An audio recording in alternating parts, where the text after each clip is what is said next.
Dejé de trabajar en el depósito de chatarra de mi tío después de solo 3 días. Los fantasmas no eran la razón por la que me fui. Había algo malo allí. Un mal que nadie más excepto yo habría entendido. Solo espero que realmente haya desaparecido. Ni siquiera se suponía que pasara el verano en casa de mi tío Ned. Hubo una fiesta, unas cervezas, y luego yo al volante de un auto.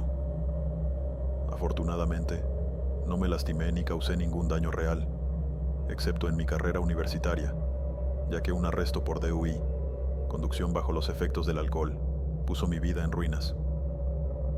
Me dieron servicio comunitario, lo cual fue un alivio ya que me esperaba tiempo en la cárcel. Me sentenciaron a enseñar literatura inglesa en el centro de detención juvenil local durante el día en un periodo de servicio de 10 semanas, comenzando exactamente cuando se suponía que debía regresar a la escuela. También me impusieron una multa considerable que mis padres no querían pagar, por eso acepté un trabajo en el turno de noche cuando mi tío me lo ofreció. Sé que debería haber estado agradecido por haber evitado la cárcel, pero en ese momento sentí que estaba entrando a mi propia prisión personal. El lugar estaba rodeado por una valla de 3 metros de alto rematada con alambre de púas. Lo único que faltaba eran los guardias de la torre. Pasé por debajo del letrero de la casa de mi tío mientras abría la puerta principal. Las letras desgastadas decían, "Lo último en partes". El perro guardián, un enorme Rottweiler encadenado a un poste de metal, me saludó mientras caminaba hacia un pequeño edificio de oficinas de un solo piso. Algunas ventanas estaban vidriadas con mugre marrón. Una ventana tenía un aire acondicionado que goteaba agua, y el perro guardián se lamía entre gruñidos. Estaba a punto de abrir la puerta cuando mi tío Ned salió. Llevaba un traje gris de diseñador con una corbata de seda roja. No recibí un abrazo ni siquiera un apretón de manos. "Bueno, ahí está mi querido sobrino, casi 10 minutos tarde para tu primer día. Es una excelente manera de dar una primera impresión", dijo sarcásticamente. Murmuré una disculpa y esperé que fuéramos a su oficina con aire acondicionado. Sin embargo, el tío Ned hizo un recorrido por el lugar y, mientras caminábamos, me explicó las reglas para trabajar en el turno de noche en el depósito de chatarra. La primera regla era no alimentar a Rascal, el perro guardián. El tío Ned me dio una introducción adecuada al perro. Rascal no me dejó acariciarlo, pero dejó de gruñir y mostrar los dientes. Pasamos por una fila de 16 autos que estaban en varios estados de ser desarmados para piezas. Algunos solo tenían marcos de metal, otros parecían que podían ser sacados del depósito de chatarra, hasta que mi tío levantó un capó para mostrar que no había motor. Todas las piezas, desde cerraduras de puertas hasta parabrisas y pernos y tornillos específicos, estaban catalogadas y guardadas en el almacén que se encontraba en medio del depósito de chatarra. Todos los mecánicos del oeste de Nebraska llamaban a mi tío cada vez que necesitaban una pieza. Él se consideraba el rey chatarra del medio oeste. Pero ¿quién era ese juez? Ya que prácticamente tuve que rogarle que me dejara trabajar aquí. Entramos en la sección del depósito de chatarra donde aplastaban los autos. Había una máquina enorme pintada de amarillo brillante, que parecía un horno tostador gigante. Pero en lugar de tirar una rebanada de pan, metías un auto. Le pregunté si podía verla en acción. Quiero decir, ¿a quién no le gusta ver cómo se aplastan las cosas? El tío Ned se subió a una carretilla elevadora, agarró un auto viejo y lo dejó caer en el espacio para el automóvil. Las paredes del auto se apretaron desde todas las direcciones, hasta que el auto de 3 metros de largo no era más que un trozo de acero del tamaño de una mesa de café. Los sonidos del metal crujiendo y crepitando me hicieron estremecer. El ruido fue sorprendentemente violento e increíble de ver. Después de que el tío Ned aplastara el auto, me dijo otra regla: ni siquiera pienses en tocar, operar o arrancar el auto valer. Si lo hacía y él lo descubría, me despediría en el acto. Luego comenzó a caminar conmigo por el perímetro del lugar. Al lado de la cerca, soltó la siguiente regla mientras caminábamos: No se me permitía dejar entrar a nadie después de que mi tío se fuera por el día. No había entrega de autos chatarra por la noche, y el horario comercial era de 7 de la mañana a 6 de la tarde. Así que no había ninguna razón para que alguien viniera.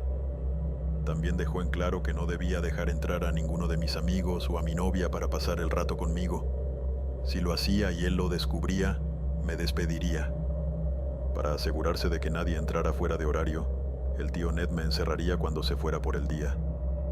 Como dije, era como mi propia prisión personal. Le pregunté qué pasaría si algo me sucediera y necesitara ayuda. Se rió y me dijo que si era tan tonto como para lastimarme haciendo este trabajo y necesitaba una ambulancia, merecía morir. Además, si realmente necesitaba ayuda, podía llamarlo. Esto me llevó a preguntar cuál era exactamente mi trabajo. El tío Ned se detuvo en la cerca del medio justo para llegar a su lado izquierdo. Extendió la mano y dejó que sus dedos se curvaran en los bucles de acero entrelazados y los sacudió.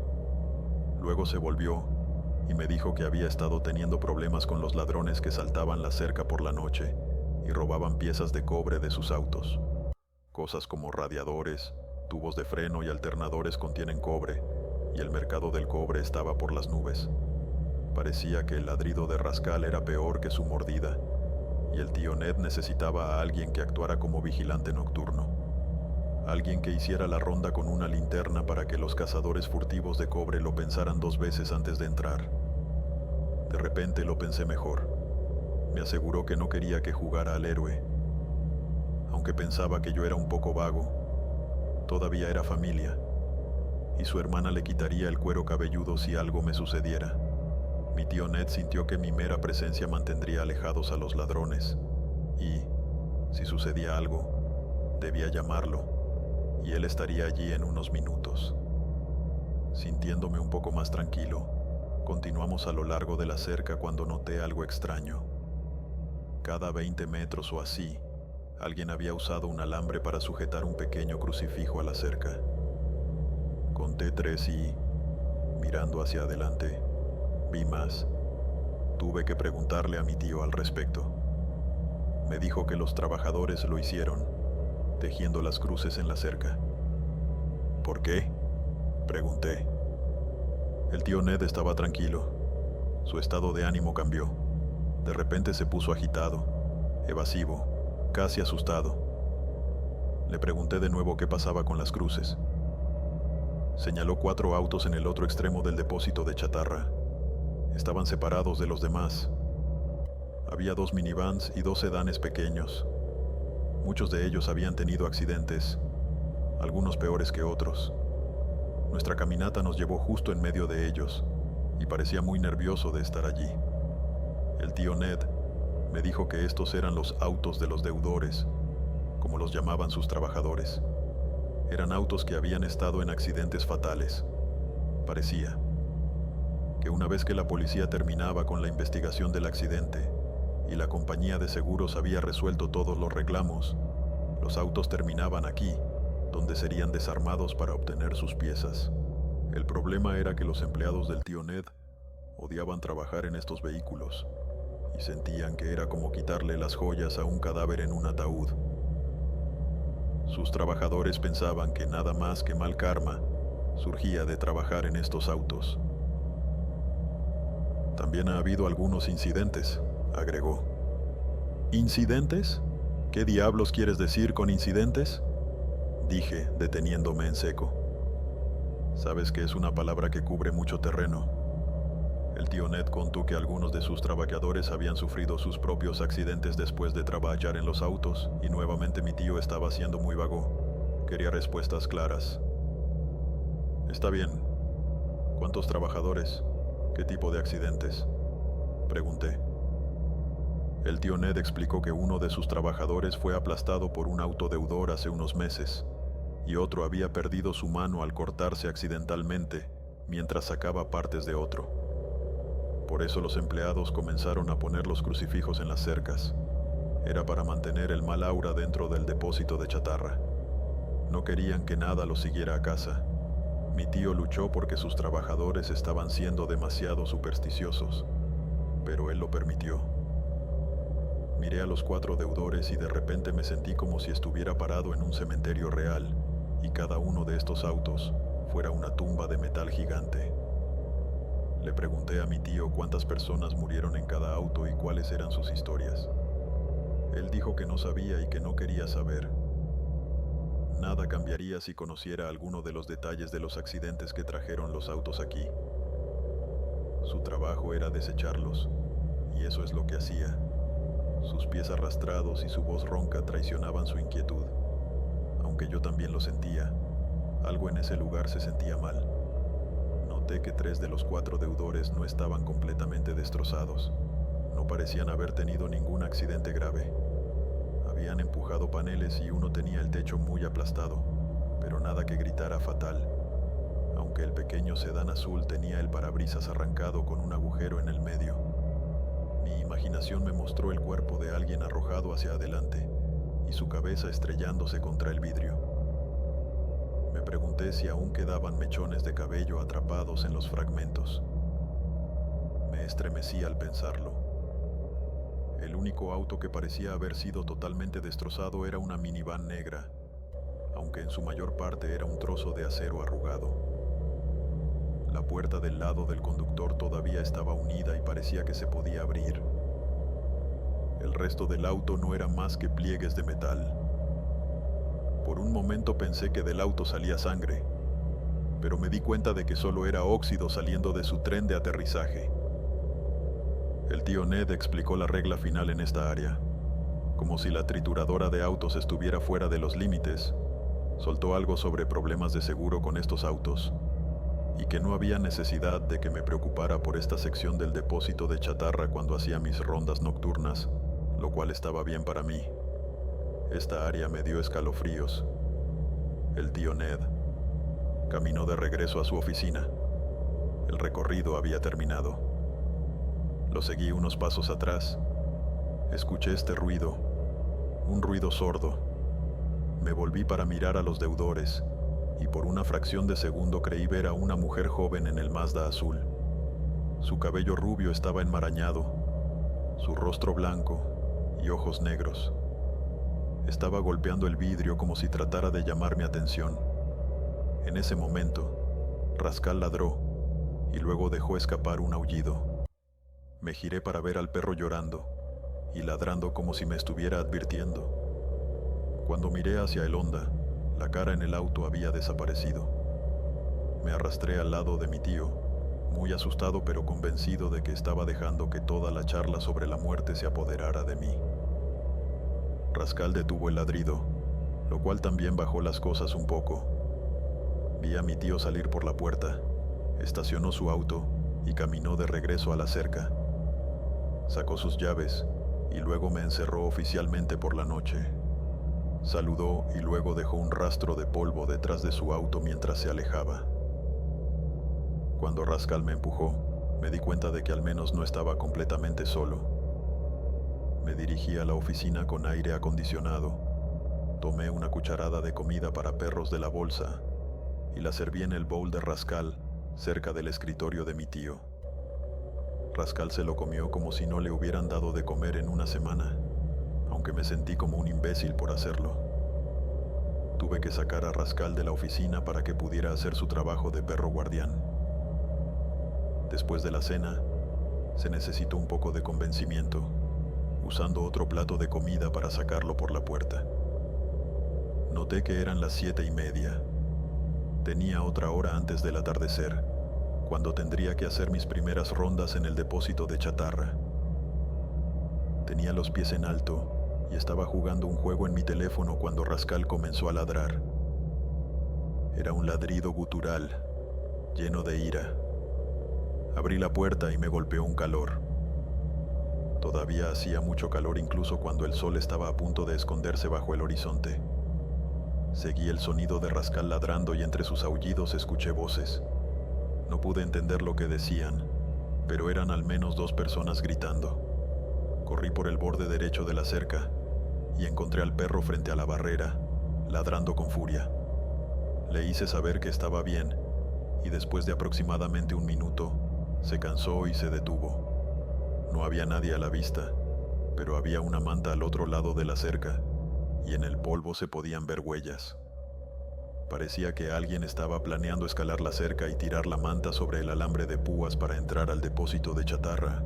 De repente me sentí muy protector con la casa de mi tío. Le grité al paisaje vacío al otro lado de la cerca: «Estoy llamando a la policía. Será mejor que lo dejen por esta noche». Me quedé allí durante unos buenos 5 minutos, mirando fijamente, haciéndoles saber que había un nuevo sheriff en la ciudad. Rascal se rindió antes que yo. Regresé a la oficina y solté un último grito: «Estoy aquí toda la noche, todas las noches».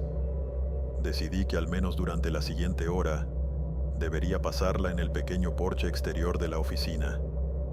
Había una mecedora de metal para sentarme, y mientras me balanceaba hacia adelante y hacia atrás, en el crepúsculo apagándose, con el viejo perro a mis pies, me sentí como uno de esos viejos sheriffs de una película del oeste. No saqué mi teléfono, simplemente me senté allí y observé cómo el día daba paso a la noche. Y luego, escuché las voces de nuevo. Me sorprendió que Rascal no dejara escapar un ladrido, sino que comenzó a quejarse. Cuando lo miré, parecía enroscarse en una bola apretada con la cola metida debajo de las patas traseras.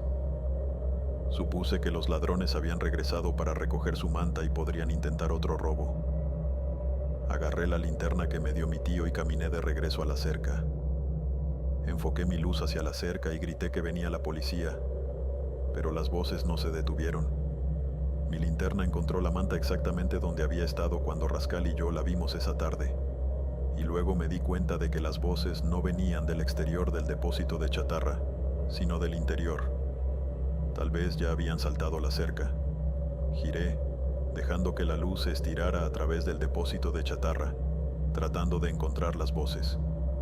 Y mi luz se posó en los deudores. El sonido provenía de uno de esos autos. Era el Chevy Cavalier verde, el que tenía el techo aplastado, y la luz interior estaba encendida. Las voces provenían de allí. Por mucho que no quisiera, caminé lentamente hacia el auto. Luego me di cuenta de que las voces hablaban de deportes, discutiendo sobre cómo le iría al equipo de fútbol de Nebraska ese otoño. Era el programa de radio local. La radio del auto se había encendido de alguna manera. Luché contra mi miedo. Quiero decir, probablemente sea un corto en el circuito. Tal vez una rata mordió un cable debajo del capó. Pero, ¿y si fueran los ladrones y estuvieran dentro del auto sacando la radio? Estaba a punto de marcar el número de mi tío, pero pensé que al menos debía asegurarme. Así que me acerqué unos pasos más hasta que pude tener una buena vista dentro del auto y no había nadie allí.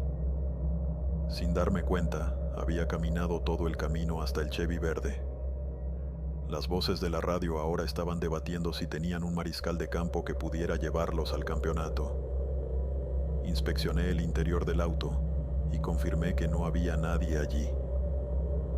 Me incliné para echar un buen vistazo a través de la ventana trasera y confirmé que no había ningún cuerpo escondido en el asiento trasero o debajo del tablero.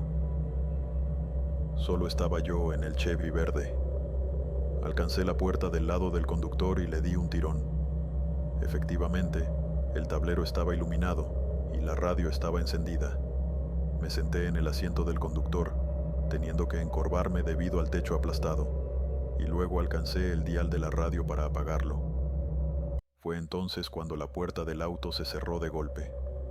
La linterna se me cayó de la mano y aterrizó afuera del auto.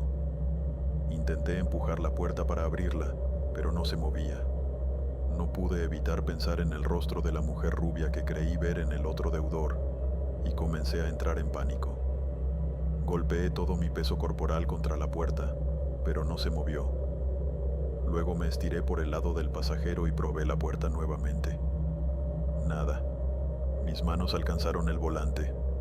Lo agarré con frustración, lo sacudí y grité. Y mientras mis palmas sostenían el volante, todo se volvió negro. Había una oscuridad, un vacío negro como la tinta, y luego, tan rápido como eso sucedió, Hubo una luz o luces, las luces de la calle. No estaba sentado en el auto chatarra, sino que lo conducía por la carretera.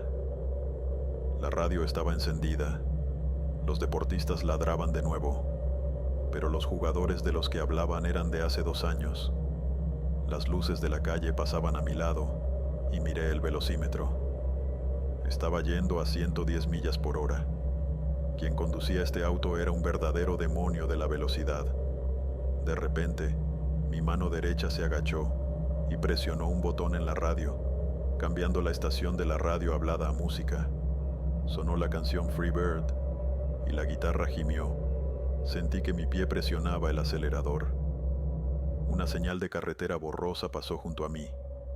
Era para la salida de Hemlock Road en la ruta 88, y sabía hacia dónde me dirigía, hacia el este, hacia Lincoln. Sentí la adrenalina corriendo por mi cuerpo. Quería seguir sintiéndola. Mis manos agarraron el volante de cuero con más fuerza.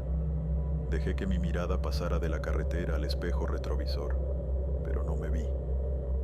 Yo era un hombre de 40 y tantos años con perilla marrón, él, conductor del Chevy, el conductor que murió. En ese momento, un venado saltó a la carretera. Giré bruscamente a la izquierda para evitar golpearlo, pero el impulso del auto hizo que siguiera adelante. Comencé a girar y luego seguí volteando. Conté 8 volcaduras, y en el último giro, mi cráneo golpeó el techo del auto y sentí que mi cuello giraba. Escuché un fuerte chasquido que hizo que mi cabeza cayera hacia adelante, colgando hacia abajo como la cabeza de una muñeca de trapo. Los huesos y músculos del cuello simplemente inútiles. Mi mejilla descansaba sobre mi pecho y estaba mirando los botones de mi camisa. Mis párpados temblaron y luego solté el volante. Estaba de vuelta en el depósito de chatarra y sentado en el Chevy. Mis manos fueron a mi cuello. Todo estaba bien, nada roto. Mi corazón latía con fuerza y cada nervio de mi cuerpo parecía electrizado. Por un segundo pensé en agarrar el volante otra vez, pero me pregunté si mi cuerpo podría soportar otra ronda de lo que acababa de pasar. También estaba asustado, pensando que si regresaba, tal vez había una posibilidad de que no regresara. En lugar de eso, tomé la manija de la puerta del auto, la empujé y se abrió. Apenas podía mantenerme de pie cuando noté que el cielo se estaba poniendo más brillante. Saqué mi teléfono de mi bolsillo y vi que ya casi era de día. Lo que pensé que tomó solo unos momentos habían sido horas. Mi tío llegaría pronto. Regresé tambaleándome a la oficina, Rascal a mi lado. Me dejé caer en la mecedora y traté de encontrarle sentido a lo que pasó, pero realmente no pude. Pensé que podría haberme golpeado la cabeza con el marco de la puerta cuando iba a apagar la radio. Tal vez aluciné todo el asunto, pero todo era demasiado real. Sabía que había sucedido. El auto de mi tío se detuvo en ese momento en la puerta. Todavía estaba un poco aturdido mientras le contaba el resumen de la noche. Le dejé saber al tío Ned del intento de robo y caminó conmigo hasta donde todavía estaba la manta fuera de la cerca. Se las arregló para darme una palmadita en la espalda y hacerme saber que ya era un empleado digno. En mi camino a casa, tan temprano por la mañana, lo único en lo que podía pensar mientras avanzaba por la carretera era en lo que pasó en el auto. El Chevy a toda velocidad se repetía una y otra vez. La combinación de miedo y emoción aún me recorría. Logré dormir unas horas antes de que mi hermano me llevara al centro de detención juvenil para poder cumplir con mi servicio comunitario. Estuve distraído todo el día. Prácticamente corrí la milla desde mi casa hasta la casa de mi tío esa tarde, y justo en ese momento llegó un auto a toda velocidad por la carretera, mucho más rápido de lo habitual. Me detuve y lo vi acercarse. Estaba aproximadamente a 1/4 de milla de distancia, y era difícil ver exactamente qué tipo de auto era, pero la música que sonaba en la radio del auto me hizo detenerme y mirar con incredulidad. Escuché esa canción Free Bird otra vez, y era el auto verde, el Chevy de 2 puertas, el deudor de la noche anterior. Se salió de su carril y se dirigió hacia mí. Pude ver al conductor, Era el hombre con una perilla, la cabeza al revés y balanceándose desde su cuello roto como un péndulo. Sus ojos estaban fijos en mí y él estaba sonriendo. Salí del momento y corrí hacia la puerta principal del depósito de chatarra. Mis pies resbalaron en la grava suelta. La música subió de volumen. No quería dar la vuelta. Las ruedas del auto golpearon el camino de grava. Estaba justo detrás de mí. Extendí la mano y me agarré de la cerca y el auto se había ido. Me giré para ver un camino de entrada vacío. No había ni una nube de polvo. Justo en ese momento, mi tío salió. Gritó un hola y yo le saludé a medias.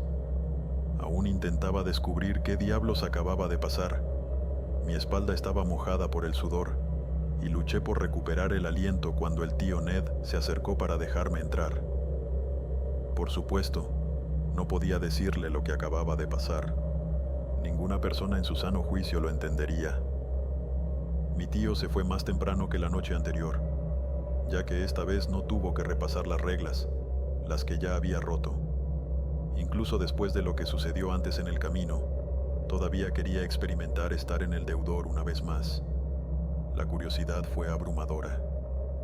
Arrastré la mecedora de metal desde el porche de la oficina y me senté justo en medio de los espeluznantes autos. Rascal no me siguió. Todavía parecía incómodo con esa sección del depósito de chatarra y se quedó en la oficina. Me sentí maníaco y eso me puso ansioso. Nunca había sido adicto a ninguna droga en mi vida, pero esto era lo que debe sentir un drogadicto esperando su próximo golpe.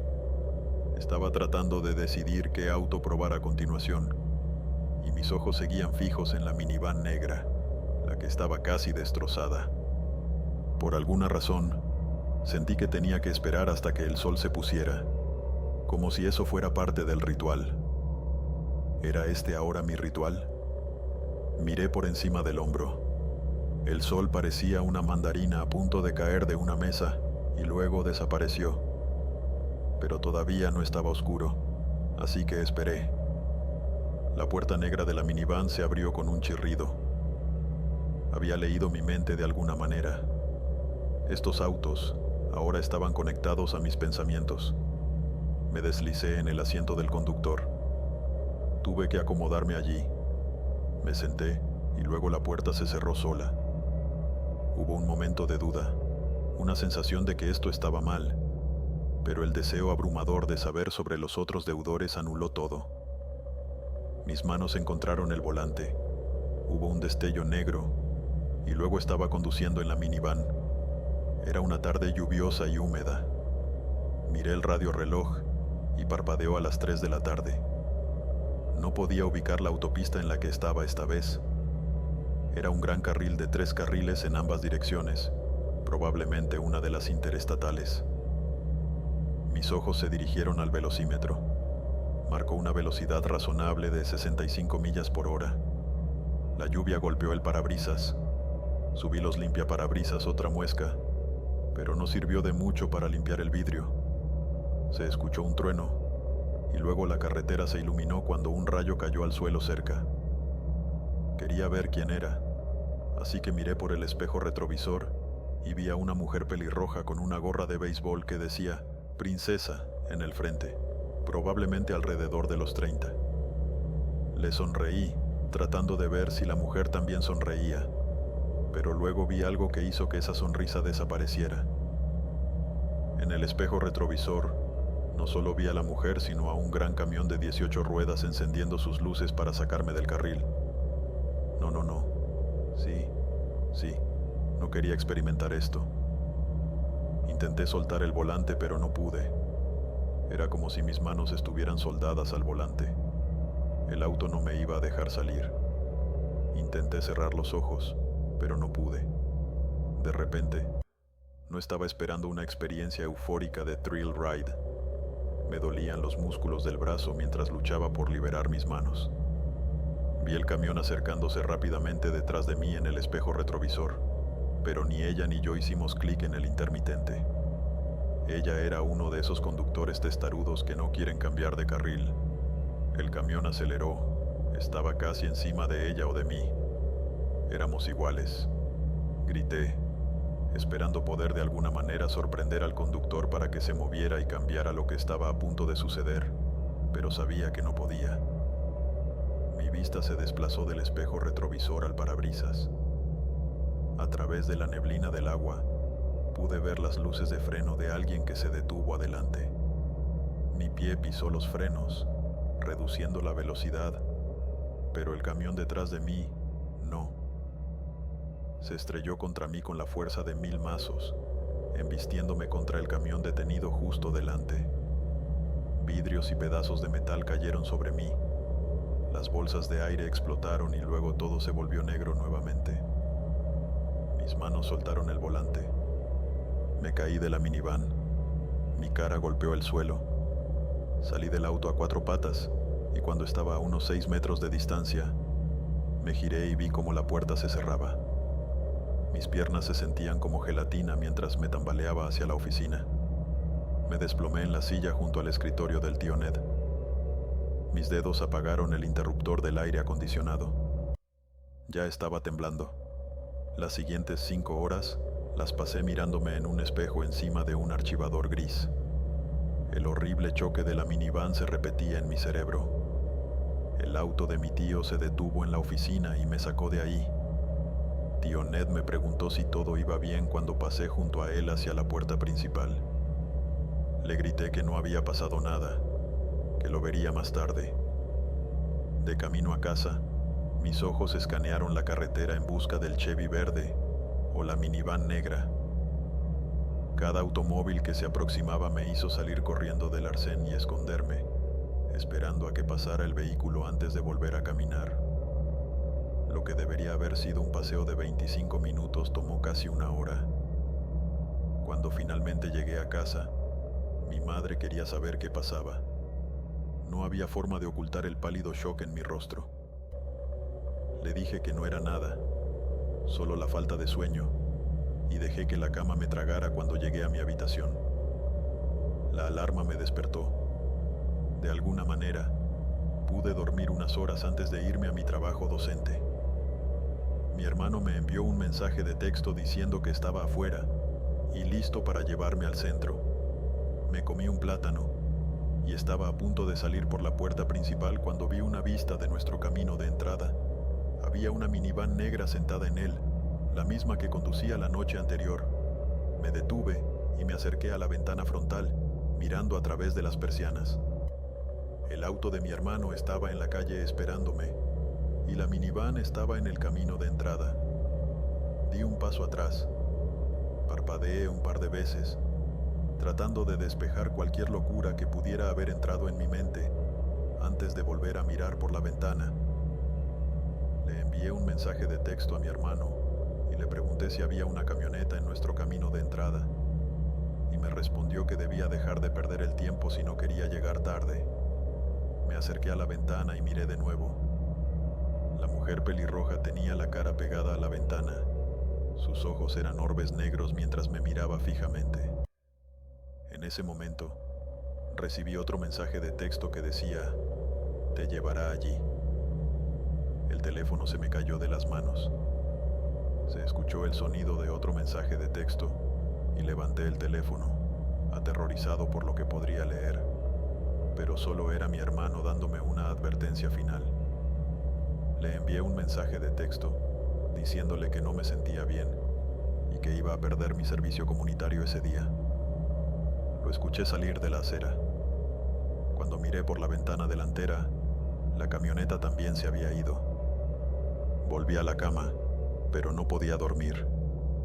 Sentí ese impulso otra vez, el extraño impulso de que necesitaba sentarme en uno de los deudores. No puedo explicarlo, pero era inútil luchar contra ese impulso. Algo me estaba obligando a volver al depósito de chatarra. Una fuerza invisible me quería dentro de esos autos. ¿Por qué? No lo sabía.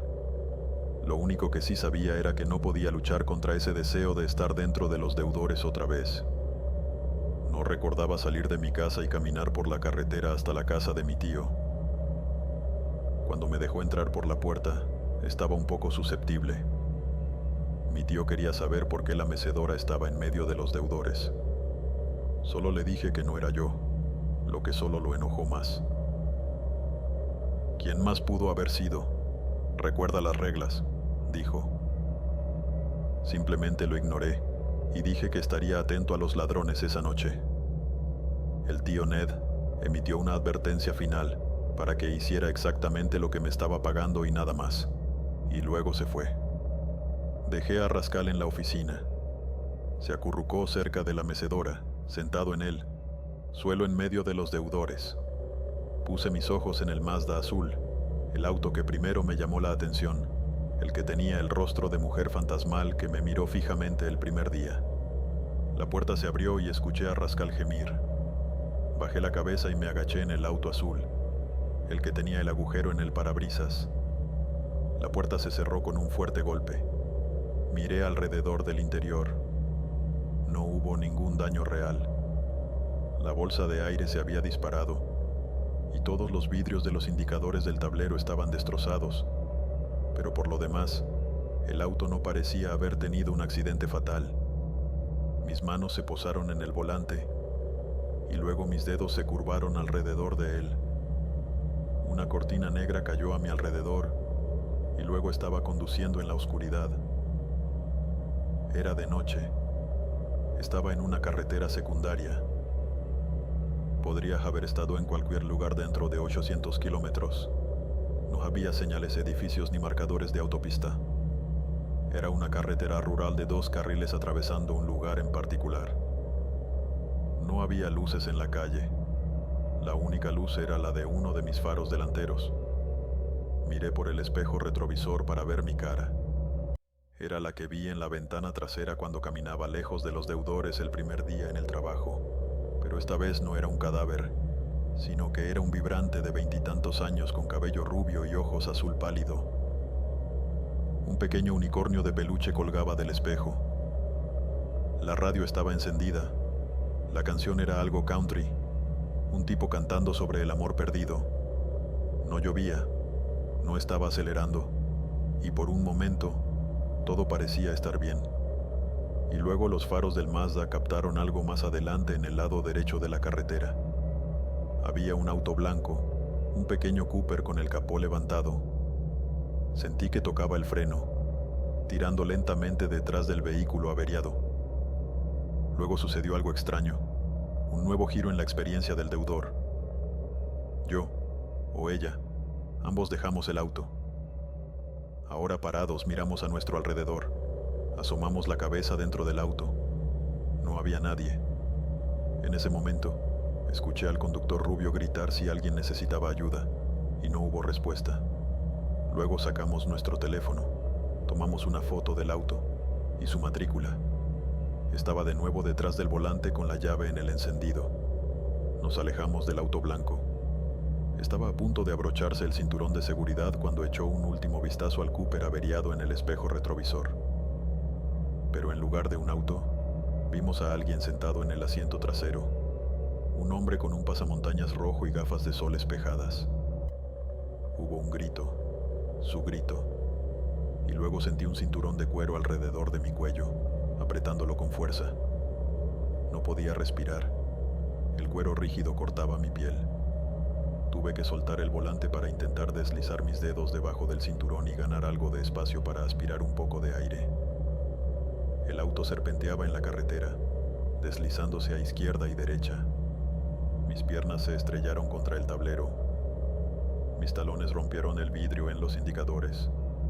Mis hoyos encontraron el espejo retrovisor nuevamente.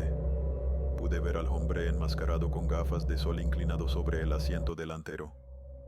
Vi un marcador de milla de metal en el lado izquierdo de la carretera y con todas mis fuerzas estiré el pie para pisar el acelerador. Puse mi mano en el volante y lo giré todo a la izquierda. El auto aceleró hacia la señal. El hombre enmascarado soltó el cinturón y se agachó detrás de los asientos justo cuando chocamos contra el poste de acero. La bolsa de aire explotó y luego su voz cortó el sonido de los últimos jadeos de la chica rubia. Lo escuché decir: «Soy la máscara roja de la muerte. He aquí mi presencia». Todo se volvió negro por un momento, y luego estaba de vuelta en el depósito de chatarra. Tragué aire mientras caía del auto. Sentí algo húmedo en mi frente. Mi mano se extendió y cuando la retiré estaba cubierta de sangre. Mi sangre. Mi cuello también se sentía como si lo hubieran apretado con una soga. Vale, eso fue todo. Ya terminé, me dije a mí mismo. No solo estaba experimentando la muerte de otras personas. Casi muero esta vez. Casi amanecía y mi tío llegaría pronto. Pero no me importaba. Estaba renunciando oficialmente y quería salir de este depósito de chatarra ahora.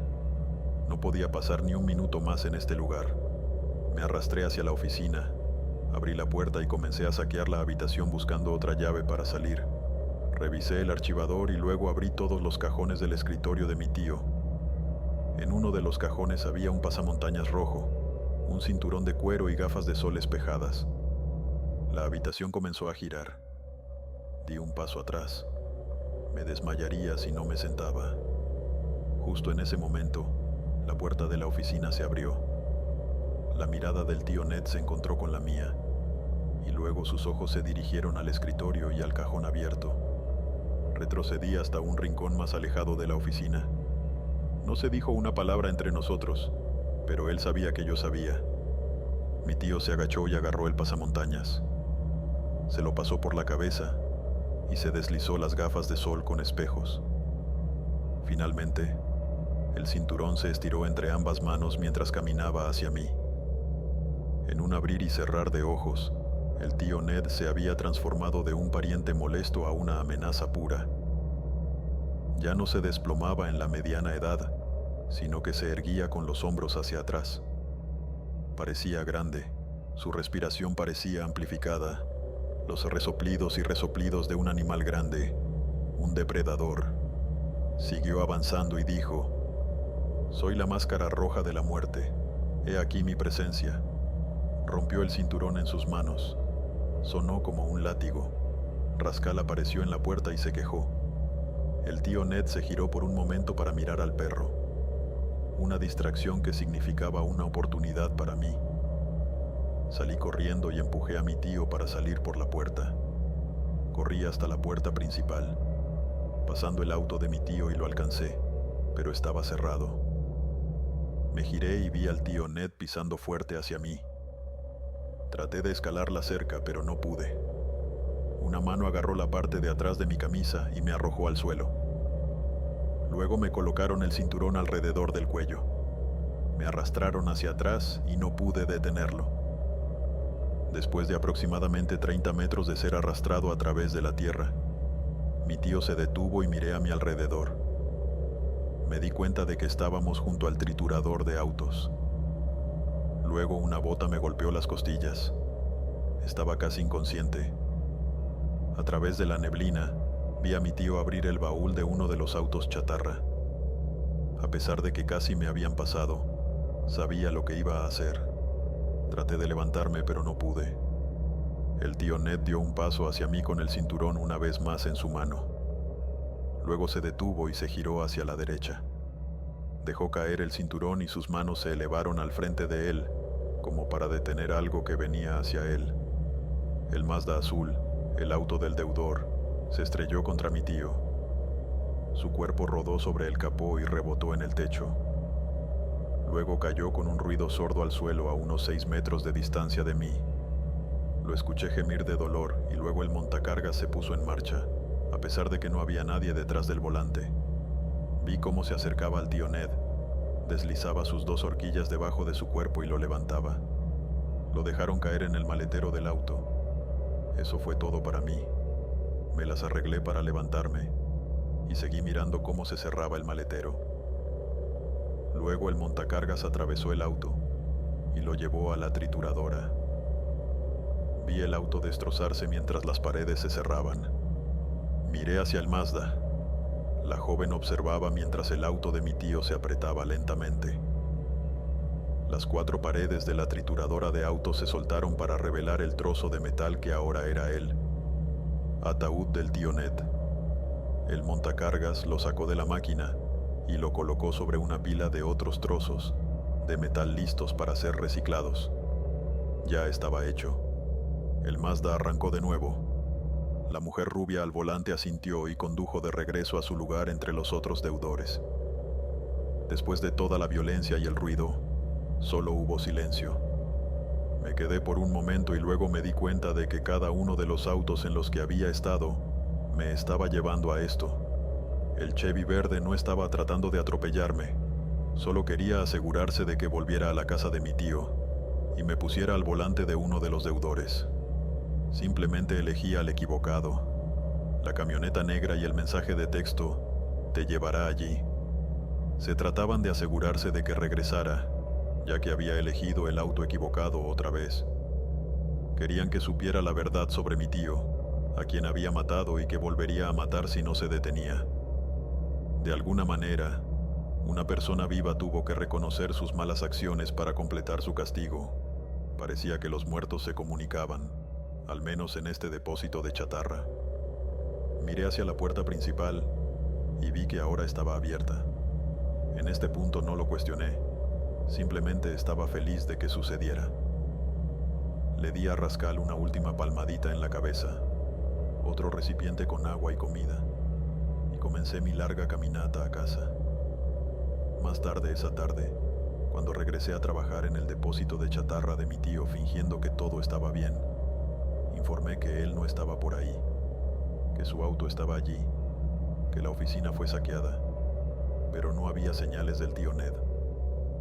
Durante la semana siguiente, la desaparición de mi tío fue una gran noticia. La teoría de la policía era que sorprendió a unos ladrones de cobre y podrían haberlo matado y luego enterrado en una tumba poco profunda en cualquier parte del país.